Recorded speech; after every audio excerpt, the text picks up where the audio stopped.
So the plan at the moment is to basically fix the number plate back on, but I'm making myself a flip down number plate. So it's not really a sort of a revolving number plate, it's more of a flip down one. And the whole object of this is that obviously Chitty Chitty Bang Bang, it was written by Flemming, who obviously wrote all the James Bond films. And when you think of the Aston Martin with its revolving number plate, you can see where Flemming got all his ideas for gadgets and so on, and actually you see that that carries over into Chitty Chitty Bang Bang with the flying car and the inflatable part that makes it float and so on and so forth. So he's obviously got full of imagination and all these ideas of gadgets, and I want to try and apply some of that to my Chitty.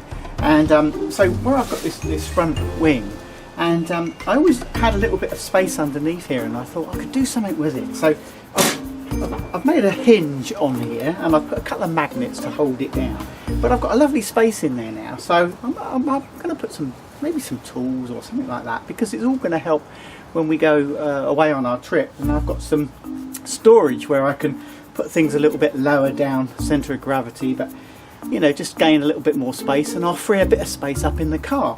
So now the next thing really is to get my number plate back on. Just got to clean up in here, and got a bit of riveting to do and so on, and a little plate to pop in and really make it a little bit waterproof. So that's going to pop in there, and I'm going to rivet that back down, and then this bit will close down on top of it, and it sits quite snugly really, and the magnets are really powerful. So that's I don't know how it's going to come up when I'm driving along, but anyway, I've got myself a linear actuator, and this is it's 750 newtons, so it's quite strong. You know, just to push a bit of aluminium, it doesn't really require that. But the beauty of these things is that when they've extended as far as they can go, they turn themselves off. So then all we need to do is wire up a switch that will reverse it, and then when you want to close it back up, you press the switch and it will turn itself off once it gets back to where it was. So that's quite handy really. They're not too expensive. I think I paid about 20 quid for one of those, so not too bad. And I got myself a switch which it allows you, it's off in the middle, and it allows you to have on and on, so you can have it powered one way and then you can have power back to close it back up again. So it's like just reversing the power really. So I've got this little plate that I've made from a bit of aluminium from actually I think some old door fitting, bit of aluminium there, and made some brackets up so that we can fix it to the underside of the car, and then a couple of hinges, and on the hinges down here just normal galvanised hinges really, so that they're good for the weather.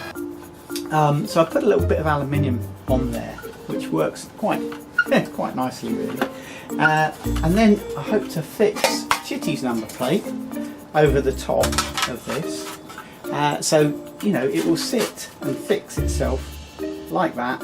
And then when you hopefully press the button, it will push it down, and it will say Chitty. Now, what I've got to be really clear here and careful is that, you know, it's not very legal. I mean, it'd be great going through the congestion zone in a city. You just pop it down and then they can't get you red, but it's not really a good idea.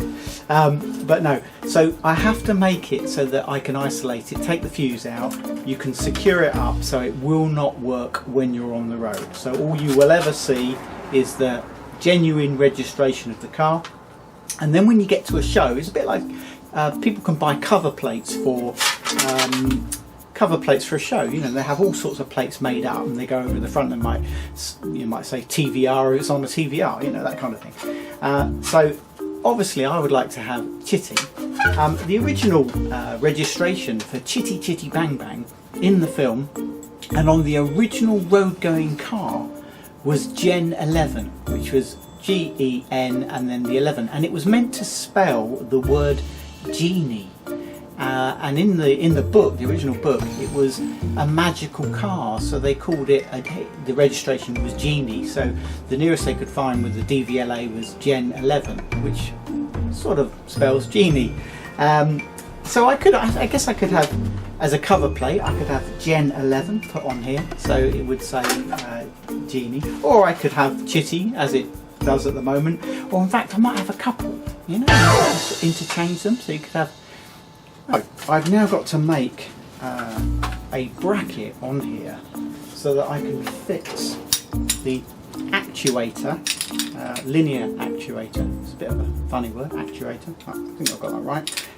So that it can push through and actually push the door down. Everything is, I use a 13mm or a 10mm, so that basically, you know, if you've got to take some tools with you, if you go on a trip or if you go abroad or do something, you're having to take less tools because you've used the same nuts and bolts everywhere, which is always quite handy.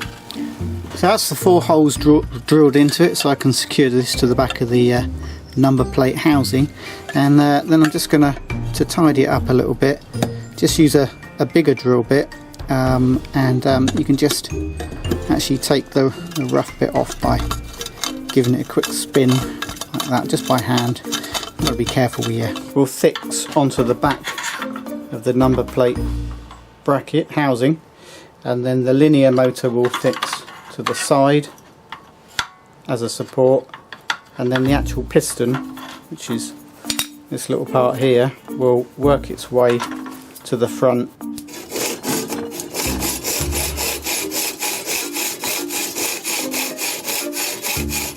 So once I've cut an end off, I always take the file and just give it a little file and get the edges off, make it nice and smooth, because you'll have these burrs where you've sawn, and you can bet your life if you don't saw them all off and make it nice and smooth, one day you'll get your hand under there, you'll be doing something and you cut your hand because you didn't smooth the burrs off. So temporarily we've just fixed this little bracket onto here, and then this has been bolted to the back of the number plate housing, and the linear actuator has just been temporarily bolted on there, and you can see that the piston comes all the way down through.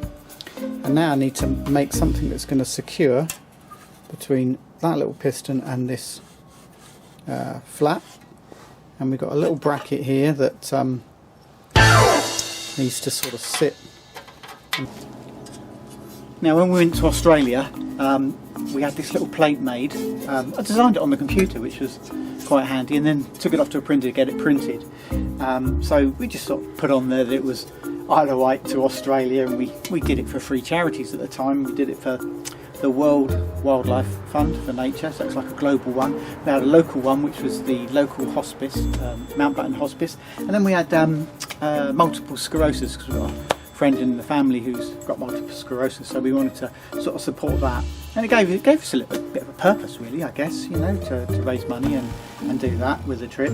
So I did a little Isle of Wight, made a little Isle of Wight, and then down to Australia, and I put on there posh, because in the film of Chitty Chitty Bang Bang there's a song called Port Out Starboard Home, and they go port out and starboard back, and posh comes from the days of people going to India years and years ago by sailing ship, and if you could afford it and you had a little bit more money, you could go on the port side.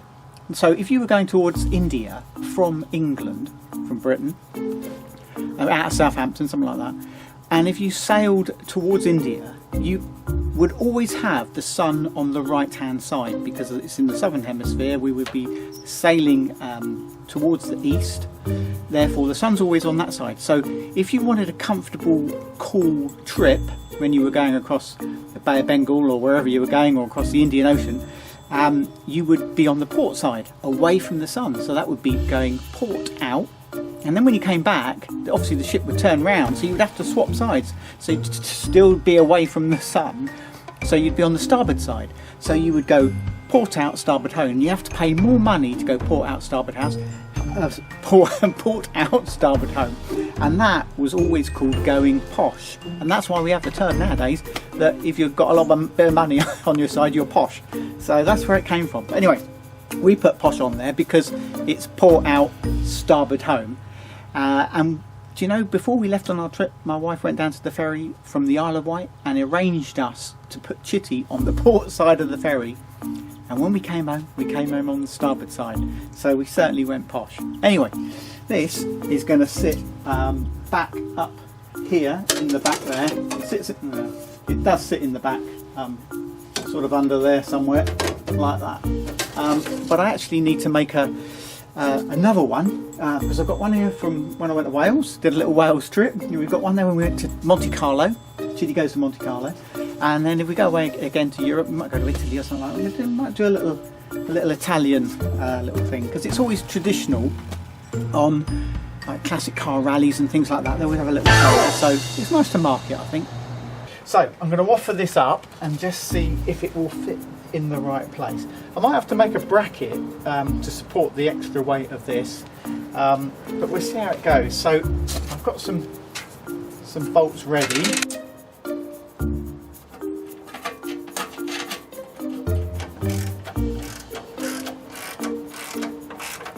Look too bad at all. What I do need to do is I need to make a support. What I do think is I'm going to need to make an aluminium cover just to give it a bit of weather protection. You know, when you're ploughing through the winter rain and muddy puddles and so on, I don't really want to get bits of grit up around the piston and into the electric. So we'll make a nice little cover for that later on. That we can cut out the red vinyl and then stick that on. It should be fine. So I've just made it a fraction too big, just a few mil all the way around, just so that you've got a little bit to trim off. Now the secret of this is actually you've got to wet this first of all, put water on it, stick that on. It means you've got a little bit of manoeuvrability before it sticks down hard.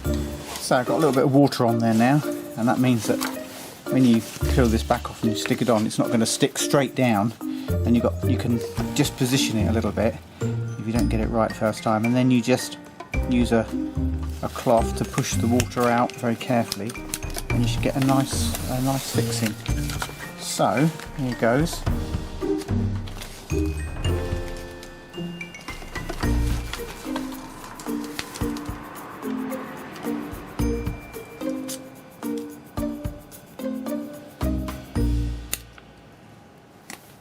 You're now just going to trim the excess off with a nice sharp knife.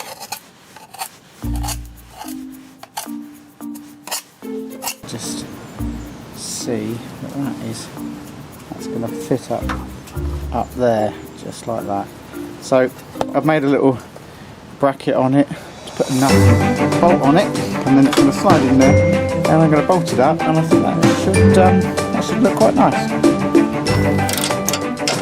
Hold that little plate on nicely. I mean, it's only really light aluminium, so it's not really going to come off. In fact, the two brackets where I've just pushed it in at the top probably enough, but I'm going to put this little bolt on top just to make sure, and I've put a locking nut on there just so that it doesn't vibrate undone. Sometimes you use spring washers or sometimes a little bit of Loctite, but not on something like this because it's just a little bit of aluminium. It's not too crucial.